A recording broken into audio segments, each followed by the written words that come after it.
Hello and welcome to my video. My name's Puddles. I'm just gonna make a quick video going through a mega dungeon concept that I'm going to run and going through the first level of the dungeon, which I actually took my players through a couple of days ago. I can't remember where. I think it was in a podcast or on Reddit or something like that. I came across the idea of a mega dungeon where each level is based around a different school of magic. I thought it was a really cool concept idea, and I have never really done a mega dungeon or really run many dungeons in my experience. So I thought it'd be cool to combine the two, use a cool new concept, and maybe practice my dungeon building skills. So we'll just go through my thought process, what I did for the first dungeon, which was based around necromancy, the puzzles, traps, and counters that I had, and I'll just explain how my players dealt with them. So first, I'll just go to my screen here. So basically, the first thing I did was just look at all the different spells of necromancy, looking at how I could introduce them or use them in my dungeon, and I used quite a lot of them. Not that my players necessarily triggered all the traps that would show them all, but yeah. So I think just quickly looking through it, I used Chill Touch. I didn't do Fear. I used False Life. I had Blindness, Deafness, Raven Feeblement, Bestow Curse, Vampiric Touch, Blight. Obviously create Undead because there were lots of undead creatures in there for them to fight. Eye Bite, Magic Jar. Pretty much, I would say I used maybe 60 to 70% of the available necromancer spells. So that was what I wanted. Is I wanted lots of different spells to showcase the things that necromancers can do.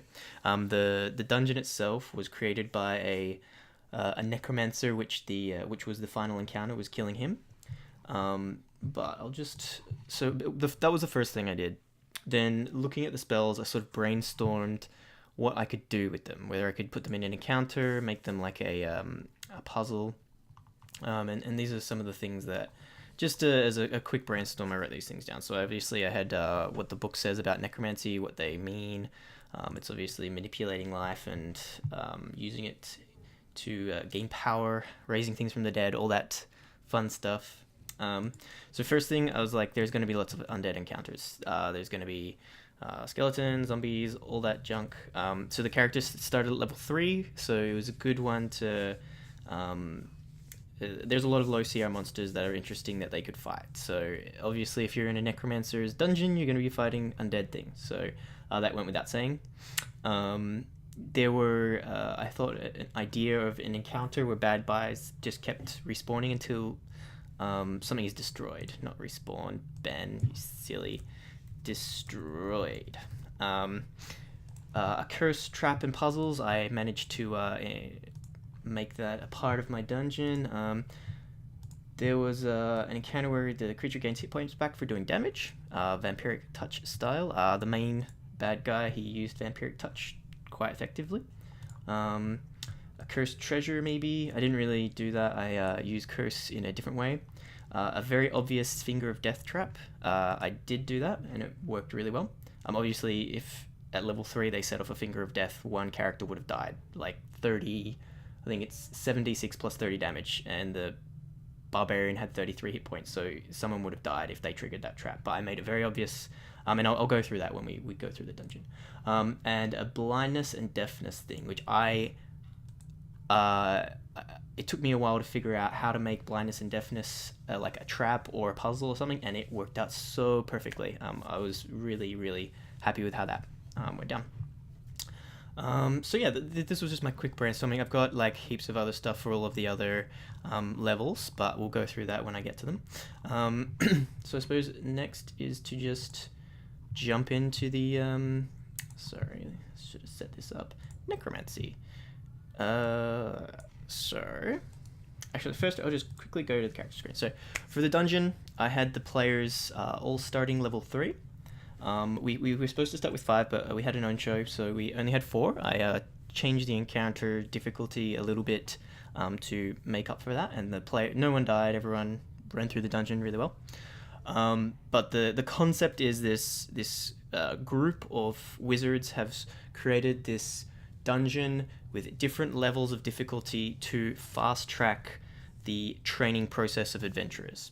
So people can come to this place, and while it's dangerous and many people die in it, they can progress and learn and get experience much faster than you normally would. So they've compacted years of experience into this small dungeon. So how it works is once they've completed a level of the dungeon, the characters gain a level. So after completing the Necromancer dungeon, they are now level 4, and that'll go up to the 8 different parts of the dungeon that they do, and each is set for a different difficulty level. These are the 4 characters that we had on our sessions. We have a half-orc barbarian, tabaxi rogue, half-orc paladin, and a human sorcerer. And the only thing that was sort of missing was healing, but I gave them a couple of items that could help out with that, and they managed just fine. It got a little dicey towards the end, but I'll talk about that when we get to it. But let's go into the dungeon itself. Okay, so with all the brainstorming and knowing what the spells that I could possibly use, I built the dungeon. I'll zoom out just so you guys. So this is post session, so you'll see some dead creatures around. But yeah, in general layout, a few chambers at the start into a big room where they had a nice combat here. And then obviously chambers going into a long tunnel, a room up here where I had the blindness, deafness trap, some more tunnels, winding around, another encounter, some treasure, and then the final encounter here at the end. So let's just go through and talk about what I did. So as the players walked in, all they could see was the hallway and this door right here. If I go to dynamic lighting, so I've removed a lot of the things. So this hallway here was blocked. You couldn't see that. That was a door. And as you can see, this is blocked here as well. To the south, just below the hand, that's a doorway that they didn't open, which I'm blocking with my camera. Let me just scroll down.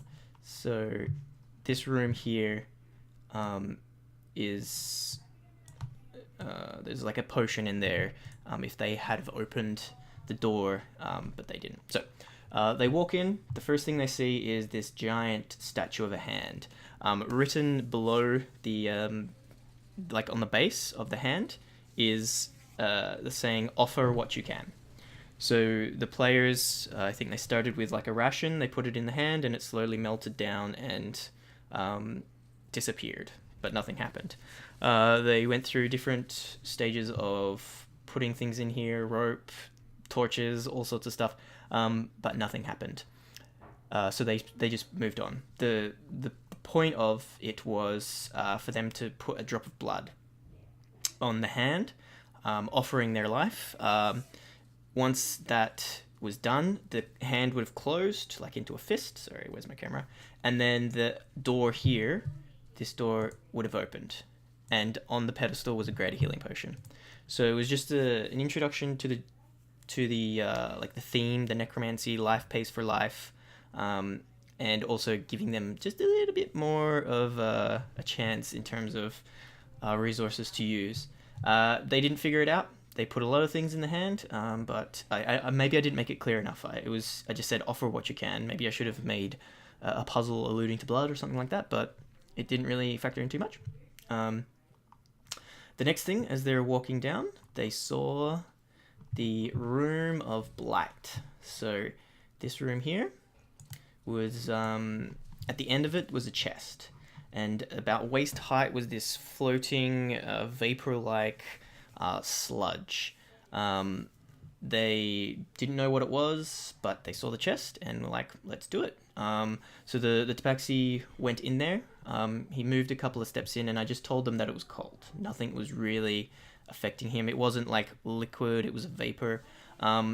And essentially, what it is, it's like the Blight spell. If you move a certain distance through this this red stuff, it will deal necrotic damage to you. So I think I made it every 30 feet. So you could make it to the chest and nothing would happen to you. But as you're walking back, on your way back, you would take damage. So that's what happened. The tabaxi, Shadow, he walked down here, opened the chest, and he took 1d8 necrotic damage. It's their first dungeon. I didn't want to be too crazy. But it was just a way that I could incorporate the Blight spell at this low level and make it more make it meaningful. And there are parts of the dungeon where the Blight spell is also in different areas. So this was a good introduction. So if they come in here, take the damage, they know what it means, which definitely played a part in the further parts of the dungeon. Next, as they go up, there are these two chambers here. There is the statue up here, and then there is the jar down here, and this doorway here was closed, and there was no indication as to what would open the door. I said there were no handles. The rogue, who is like made for investigating things, couldn't find a mechanism or anything like that. So obviously the door is open, so they went to investigate. The jar was the magic jar spell, but toned down a lot. So I think I wrote it down here. So the jar contains a soul. Anyone who comes within 20 feet must make a DC 13 charisma save or be possessed. The jar has an AC of 10 and a hit points of 30. Destroying the jar sends the players back into their body, but they take 2d8 physical damage. So being the curious one, the tabaxi was the first to enter the room and failed his charisma save, and so the jar's soul went into him. He was possessed, and he immediately pulled out his scimitar and went to attack the others. So they, I think the barbarian and the tabaxi rogue were sort of fighting each other, just swinging, doing a little bit of damage here and there, and the sorcerer, he figured out that he should maybe destroy the jar instead of just knocking his friend out. So yeah, it was just a small encounter. It used some of their resources, but they figured it out pretty easily, and he destroyed the jar. And I made allusions to every time the jar took damage that the light in his eyes that were possessing him were like flickering, so that gave them more indication that maybe that's what they should do instead of killing their friend. If they had have knocked the tabaxi out to 0 hit points, the soul would have left the body as well. But it's a lot, like it takes more from their resources if that was to happen. After they did that, they went to the statue. So the statue was a statue of the necromancer who created this dungeon. His name was Gravas Rothart, and he basically told the characters that the only way to continue was for them to touch his statue and to gain his blessing. So the paladin decided that he was going to do that. And I made it was a combination. So it was both a false life, which gives you temporary hit points, and the curse spell. So once you touch the statue, you immediately gain the 4d4 temporary hit points as your blessing, but you also have to make a DC 13 wisdom saving throw or be cursed. He failed his save, so I made him roll a d4 to decide which curse he got, and he got attack roll disadvantage. So in the final fight, when he would fight the necromancer at the end of the dungeon, he would have disadvantage on any attack against the necromancer. But all other attacks in the dungeon, it was just normal. I didn't want to be too... Also, it was his first session in this campaign. I didn't want to just cripple his character at the start, and it would be no fun just swinging at disadvantage at everything. So after that happened, I might just set this up a little. So tokens, there weren't all of these guys here. I'll show you in a second. So let's just imagine that all these skeletons and zombies are not here. So I had them in the wall here, and there were skulls. So there was skulls in each of these little pedestals here. There's 6 different skulls. You can see here this zombie and this skeleton and this zombie and this skeleton did not make it to the battle because the players were smart about it. So I'll just show you how it was set up before. So as the door opens, the characters saw 2 skeletons and a ogre zombie in this giant chamber. There's a brazier hanging here, so there's some light in the room. And then there's a well of the Blight. And then there are these 6 little pillars here that are will come into play a little bit more, but I'll just go through the encounter. So as soon as the door opens, initiative is rolled. The ogre and the skeletons see these guys. They see them. The fight kicks off. But there are these 6... They're not on the map right now because I deleted them as we were going, but there were 6 skulls here. And the characters could see these, but nothing really happened as at the start of the fight. So fight ensues. They run in. The ogre zombie starts swinging. The skeletons are shooting. The characters see this and think, this should be an easy encounter. At the start of the turn, though, I made this skull here, which they could see. It exploded into a magical mist, and where it was appeared a skeleton and a zombie. So now they realize that there's like at the start of the turn, if the skulls explode, then a zombie and a skeleton will appear. So right now, 3 skeletons, a zombie, and an ogre is not too much for what they were dealing with, and I think they'd killed a couple of skeletons by this stage, but if they let the skulls continue, they're going to be dealing with 12 extra combatants. So they fought and eventually I think they destroyed 2 of the skulls, because the zombies and the ogre zombies and the skeletons were sort of blocking their path, and it was quite a long way for them to get through. So I think that the sorcerer, he cut a couple of the skulls in half, making it so that they didn't have to deal with as many of them. But I think it made it a much more interesting combat as opposed to just a bunch of skeletons and zombies and ogre zombies just walking over and swinging. It really made it so they had to have another part of the combat. And they figured it out after a couple of the skulls exploded. I think by the time the 3rd skull exploded and they saw that there were still 3 left and they were starting to get a little bit overwhelmed in terms of the numbers, that's when they realized that they should be maybe putting some resources into destroying the skulls. But they killed them all. No one died. Then they took a short rest.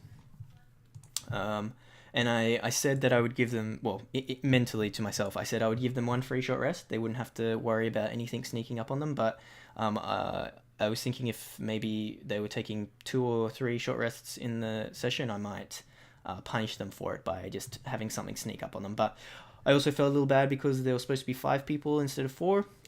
So there were a few things that I made a little bit easier, or I just changed the numbers a little bit just to make it a little bit easier for them, especially in the final encounter. There would have been a TPK if I didn't change some things, definitely. Like I removed some characters in the encounter, but I also, when we were fighting, I made some skeletons' hit points a little bit lower than what they should have been and things like that. But given it was their first session and there were only 5, there were supposed to be 5 players, I think it's understandable to do that.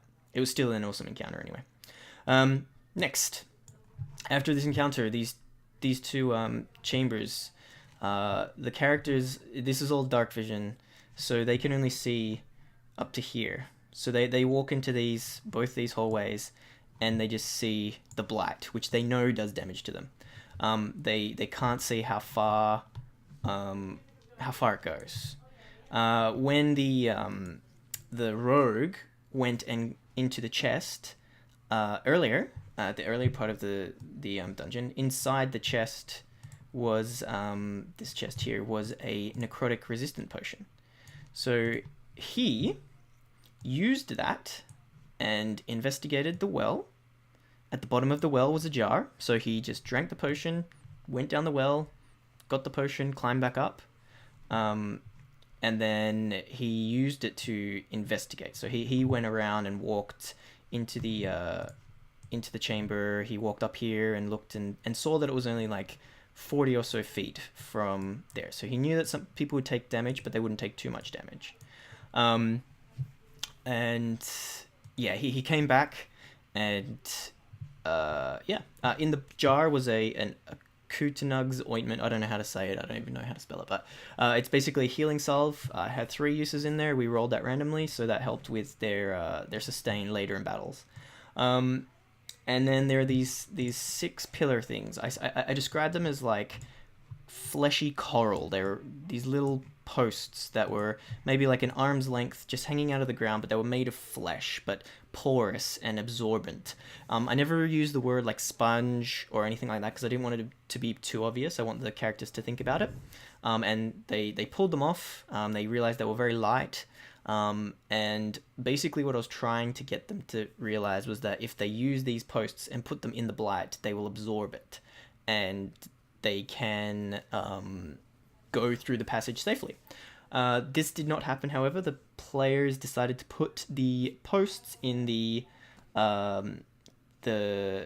sacrificial hand, and they put them all in there, and they just dissolved and were useless. But yeah, that's how these things work. Instead, what happened was the barbarian picked the sorcerer up because the blight is only up to their waist. Picked him, held him above his head, and just ran through, so he only took the damage. And the paladin did the same to the rogue. So the paladin had the rogue piggyback and just ran through. So 2 characters only took 1d8 damage each, as opposed to all 4 of them taking it, which is, I think, a very smart way of doing it. When I created this tunnel, I didn't even consider that an option. So they thought around the puzzle in a different way and dealt with it in in their own style. Once they got past this tunnel, it opened here. There was a doorway here blocking the way, and then there was just this room which appeared empty. When they went to the edge, they saw that there was a key hanging from the ceiling. And then once they walked in, this is my blindness deafness puzzle. So as soon as they walk in, as soon as one person walks in, all of them either go blind or deaf. So I was going to have half the characters going blind and half the characters going deaf. No save or anything like that. It's just a puzzle. So I got the characters the people who went deaf to take off their headphones, and the ones that were blind, they just they role play blind. And then I had it so that the blind characters could hear a riddle, and they needed to give the information from the riddle to the deaf players who couldn't hear anything that they were saying. I think it went really, really well. It's a super simple concept that just I was really happy with this puzzle. I had a poem. Basically, there are 2 parts to the puzzle. There's like a warning about something that's about to come up, and then there's the puzzle to open the door. So the players who are blind can hear this, so they know that there are 3 chances for you to join the cast. Essentially, that just means they will become dead if they fail. The first one tickles, but beware of the last. So I'll just quickly go through that now. In this hallway, I just had 3 trigger traps. You step on this square and a spell is cast at you. So I told them that there were going to be 3 of them. The first one tickles, but beware the last. So the paladin, he walked onto this one here, and he took 1... there was a chilling touch, and he took 1 cold damage. And then I alluded to it tickling, and then it clicked in the players' heads. I think I maybe made it a little bit too obvious for them, but then the tabaxi walked on the second one, accidentally without investigating, and he took 2d8s worth of cold damage. With that, they saw that there was a last trigger plate, and as they're getting closer to this part of the hallway, I said there was a statue just there. And the statue was what was casting the spell. So it's just a hand. Obviously, chill touch is like a hand, and then finger of death is like a finger. So I just had this hand as a statue shooting these spells at them. And obviously, with the warning, they realized that this one is the dangerous one, so they really need to avoid it. So the tabaxi jumped over with aid of the barbarian. It's only 10 feet, so it's definitely doable, but I made it a DC 12 check, so there was still a chance that they could fail it. He went over there using his crowbar, tried to pop open the statue and destroy it. No luck. So the paladin jumped over to give him a little bit of aid with his strength, and they managed to destroy it. Yeah, it was super obvious trap. I didn't want them to just stumble into a finger of death and die, but I didn't want to also not have that in the dungeon. So if things had have went poorly, if they'd have rolled really badly, they may have hit it, but it was essentially designed so that they knew what they were dealing with and they just had to figure out how to overcome it, and they did, and it was done really well on their behalf. The second half of the poem, as for the key that your eyes cannot see, so these are the blind characters that can hear this, have a deaf person say my name and yours it will be. So to open the door, to go down that hallway we were just looking at, they needed to get one of the deaf players to say the name of the necromancer, which is Gravas Rothart. And the only way to do that was like writing or drawing or something like that, but they couldn't see. So it was really cool concept that the players played out really well. I found it really interesting, and it was probably my favorite part of the dungeon, actually. And it ended up the characters just like writing, using a chalk which he bought to like write on the wall the name, and then the deaf player saying, "High five me if you want me to say his name," and then they high fived, and they said the name, and they were no longer blind and deaf, and the door opened. And then they continued down and dealt with these traps here. Here, I just had a sarcophagus. On it was written, like, there's no spells or anything like that. It's just an undead encounter. And also the players could have just skipped this if they want.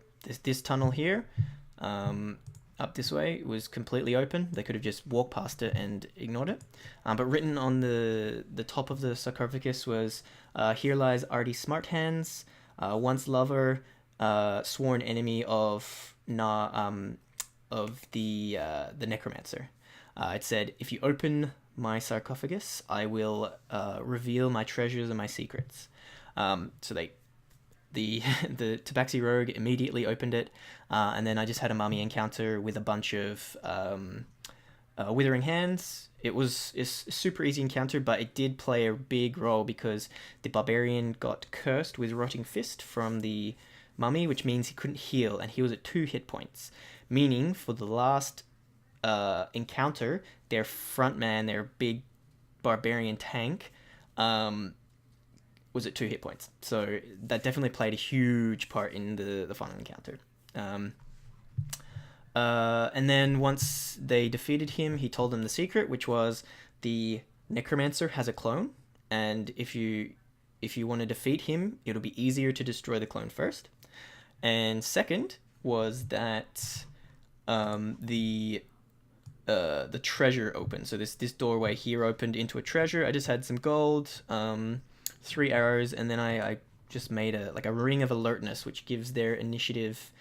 You can use your proficiency bonus on your initiative, which the rogue took without telling anyone else, and they continued.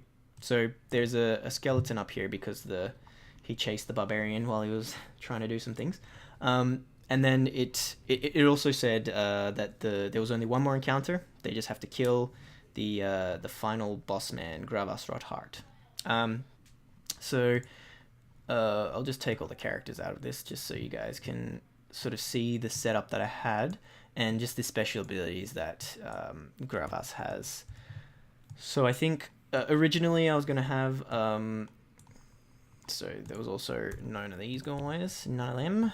Just him and a couple of skeletons. So, doink. So this was what they saw as they walked down the hallway.